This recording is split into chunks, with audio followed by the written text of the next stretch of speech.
Baik, di sini ada kejadian saling asing dan kejadian saling bebas. Nah, definisi kejadian saling asing sendiri ini yaitu jika kejadian A dan B adalah dua kejadian saling asing di dalam ruang sampel S, maka peluang kejadian A gabungan B adalah peluang A gabungan B sama dengan peluang A ditambah peluang B. Yang kedua ada kejadian saling bebas. Definisi kejadian saling bebas ini sendiri merupakan kejadian A dan kejadian B dikatakan saling bebas jika kejadian A tidak mempengaruhi terjadinya kejadian B. Kejadian saling bebas disebut juga sebagai kejadian independen. Secara matematis, kejadian saling bebas didefinisikan sebagai berikut. Dua kejadian A dan B dikatakan saling bebas jika berlaku peluang A irisan B sama dengan peluang A dikali peluang B. Oke, soal yang pertama itu diketahui PA sama dengan 0,6 dan PA gabungan B sama dengan 0,9. Tentukan nilai A. PB jika A dan B merupakan kejadian yang saling asing dan B peluang B jika A dan B merupakan kejadian yang saling bebas. Nah, sekarang kita menyelesaikan soal yang 1A. Di sini kan ada kata kuncinya kejadian yang saling asing. Nah, kejadian saling asing itu rumusnya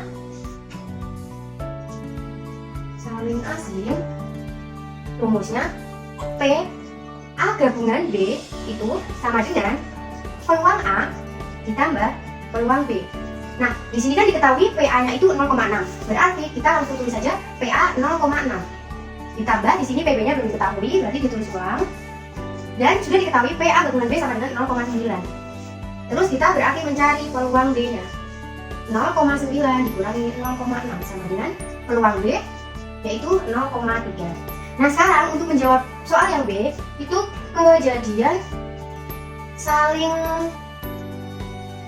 bebas. Nah, kejadian saling bebas ini tuh kita menggunakan PA gabungan B itu sama dengan peluang A ditambah peluang B dikurangi peluang A irisan B. Nah, kita masukkan yang sudah diketahui di dalam soal PA-nya kan tadi ada 0,6, PB-nya belum kita ketahui. Terus untuk PA gabungan B ini 0,9. Nah, kita ingat PA irisan B ini kan sama dengan peluang A dikali peluang B. Oke, sekarang kita tulis ulang. Di sini 0,9, 0,6 ditambah PB. Kita tulis ulang PA-nya tadi di situ 0,6 dikali PB. Jadi di sini 0,9 kita kurangkan dengan 0,6 menghasilkan 0,3. Di sini masih ada PB dikurangi 0,6 PB. Nah, terus di sini menghasilkan saat ini kan PB dikurangi 0,6 PB itu berarti 0,4 P. Jadi sekarang ketika kita mencari peluang B-nya, kita pindahkan ruas 0,3 dibagi 0,4 atau peluang B-nya sama dengan 3/4. Nah, jadi kesimpulan untuk soal di sini yang peluang B jika A dan B merupakan kejadian saling asing itu hasilnya 0,3 dan ketika peluang B jika A dan B merupakan kejadian yang saling bebas itu yaitu 3/4. Teorema 4.1. Jika A dan B adalah suatu kejadian sedemikian sehingga peluang A lebih besar dari 0 dan peluang B lebih besar dari 0, maka A dan B dikatakan independen jika dan hanya jika salah satu kondisi berikut terpenuhi. Peluang A jika diketahui B sama dengan peluang A, atau peluang B jika diketahui A sama dengan peluang B. Pada dalam sebuah mata dadu, dilengkap sekali kejadian A muncul angka genap, kejadian B muncul angka kurang dari 5. Tentukan apakah kejadian A dan B saling independen. Syarat dari kejadian saling independen itu jika peluang A syarat B sama dengan peluang A, atau peluang B syarat A sama dengan BB. Jika peluang sampel dari pelemparan sebuah mata dadu kan sama dengan 1, 2, 3, 4, 5, dan 6. Terus kejadian A itu kan muncul angka genap yaitu 2, 4, dan 6. Terus kejadian B itu muncul angka kurang dari 5 yaitu 1, 2, 3, 4. Terus kan peluang A itu kan 3 dari 6. Terus peluang B itu 4 dari 6. Selanjutnya kita mencari peluang A irisan B itu kan berarti 2 sama 4 digabungkan kan 2 per 6. Selanjutnya kita mencari peluang A syarat B itu kan peluang A irisan B per PB. PA gabung B kan 2 per 6 per peluang B itu kan 4 per 6 kan jadinya 3 per 6 dibagi 6 per 4 kan jadinya setengah. Terus peluang B syarat A itu kan peluang A gabung B 3 per PA. Peluang A gabung B itu kan 2 per 6 dibagi peluang A 3 per 6 kan sama dengan 2 per 6 dikali 6 per 3 kan 2 per. Jadi kejadian kejadian A dan B saling independen karena peluang A syarat B yaitu 1/2 itu sama dengan peluang A yaitu 1/2. Selanjutnya yaitu peluang B syarat A yang hasilnya 2/3 itu sama dengan peluang B. Jadi kesimpulan dari soal ini yaitu saling independen. Independen jika dan hanya jika 1. A dan B komplement adalah kejadian yang saling bebas. 2. A komplement dan B adalah kejadian yang saling bebas. 3. A komplement dan B komplement adalah kejadian yang saling bebas. Karena kejadian yang saling bebas, maka rumusnya adalah 1. Peluang A irisan B komplement sama dengan peluang A dikali peluang B komplement. 2. Peluang A komplement irisan B sama dengan peluang A komplement dikali peluang B. Yang ketiga, peluang A komplement irisan B komplement sama dengan peluang A komplement dikali peluang B komplement. Nah, untuk soal selanjutnya, Ganeta ingin masuk sekolah kedinasan. Peluang Ganeta lolos tes seleksi kompetensi dasar atau SKD adalah 65% dan lolos tes wawasan kebangsaan atau TWK adalah 55%. Nah, tentukan peluang dari A. Ia lolos kedua tes tersebut. B. Ia tidak lolos kedua tes tersebut. C. Ia lolos SKD tetapi tidak lolos TWK. Dan D. Ia lolos TWK tetapi tidak lolos SKD. Nah, jawab. Nah, kita langkah pertama untuk menjawab pertanyaan seperti ini adalah kita menentukan peluangnya terlebih dahulu. Peluang SKD itu kita bisa menuliskannya menjadi PA. Peluang A itu sama dengan 65% atau 0,65 dan PB untuk peluang tes wawasan kebangsaan yaitu 55% atau 0,55. Nah, pada soal terlihat bahwa kejadian A dan kejadian B itu termasuk kejadian yang saling independen karena tidak ada kaitannya. Maka kita dapat menggunakan rumus peluang kejadian yang saling bebas. pakai peluang A irisan B. Berarti kan kalau irisan kan berarti peluang A dikali peluang B sama dengan 0,65 dikali 0,55 sama dengan 0,35. Nah, untuk soal yang B, kita kan disuruh menentukan peluang tidak lolos kedua tes tersebut. Berarti kan peluang A komplement san B komplement. Nah, sama dengan kalau peluang A komplement itu kan sama dengan 1 dikurangi peluang A.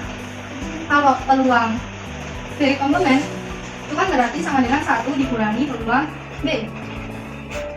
Jadi ini berarti kan peluang A komplement dikali peluang B komplement sama dengan 1 min peluang A nya tuh berapa? 0,65 dikali 1 min 0,55. Nah, sama dengan 1 dikurangi 0,5 berarti 0,35 dikali 0,45 sama dengan 0,157. Oke, lanjut. Soal yang C.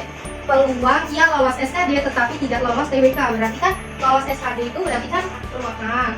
Kalau tidak lolos itu berarti kan komplemennya. Kan berarti sama dengan peluang A berapa tadi? 0,65 dikali yang B komplement. B komplementnya itu berapa tadi? Nih, 1 min 0,55 sama dengan 0,65 dikali 0,45 sama dengan ini ya, sama dengan 0,275. Nah, soal yang terakhir itu kan kita menentukan lolos TWK. Berarti kan peluang dari J irisan tetapi tidak lolos SKD. Berarti A komplement sama dengan peluang B nya berapa? 0,55 dikali A komplementnya berapa? 1 B 0,65 sama dengan 0,55 dikali berapa? 0,35 sama dengan 0,1925. Jadi kesimpulannya adalah peluang Ganeta lolos kedua tes tersebut adalah 0,3575. Kalau peluang Ganeta tidak lolos kedua tes tersebut yaitu 0,1575 dan peluang Ganeta lolos SKD tetapi tidak lolos TWK yaitu 0,2975 dan peluang Ganesa lolos TWK tetapi tidak lolos SKD yaitu 0,1925. Pada teorema 4.3 yang menyatakan bahwa sebanyak kejadian A1, A2, sampai AK dikatakan independen atau bebas atau mutually independent jika untuk setiap C sama dengan 1, 2, sampai K dan setiap subset dari indeks yang berbeda I1, I2, sampai IJ. Nah, peluang I1 irisan AI2 sampai irisan AIJ sama dengan peluang AI1 dikali peluang I2 sampai dikali peluang AIJ. Nah, sekarang kita ke sama soal yang terakhir. Nah, di sini misalkan diketahui sama dengan 100, terus ada 010, ada 001, ada 111, ada 110, ada 101, 011 dan 000 yang bobot masing-masing anggota sampelnya sama dan misal diketahui juga C1, 100, 101, 110 dan 111, C2-nya 010, 110, 011 dan 111 dan C3 001, 101, 011 dan 111. Nah, pertanyaannya, apakah kejadian C1, C2, dan C3 mutually independen? Dan jelaskan. Nah, pada soal diketahui S sama dengan 100, terus ada 010, 001, 111, terus 110, 101, 011, dan 000. Maka NS sama dengan, karena ruang sampelnya itu ada 8 ini ya, 1, 2, 3, 4, 5, 6, 7, 8, maka NS sama dengan 8.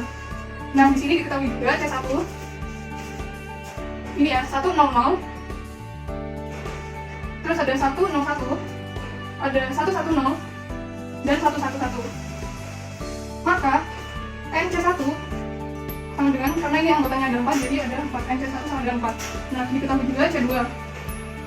Nah, C2 ada 010, terus ada 110, ada 011, dan terakhir ada 111.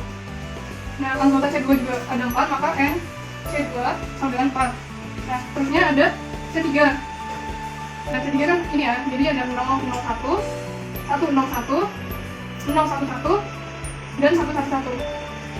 Nah, C3 ini juga ada 4, maka N C3 sama dengan 4. Nah, syarat mutually independen itu peluang C1 irisan C2 irisan C3 sama dengan peluang C1 dikali peluang C2 dikali peluang C3. Nah, kita akan hitung dari peluang C1 irisan C2 irisan C3.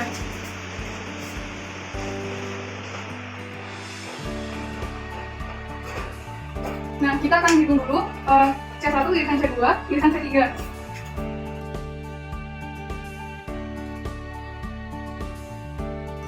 Nah, jadi C1 irisan C2 irisan C3 itu cuma ada satu aja, ini kan, 111, 111 ini.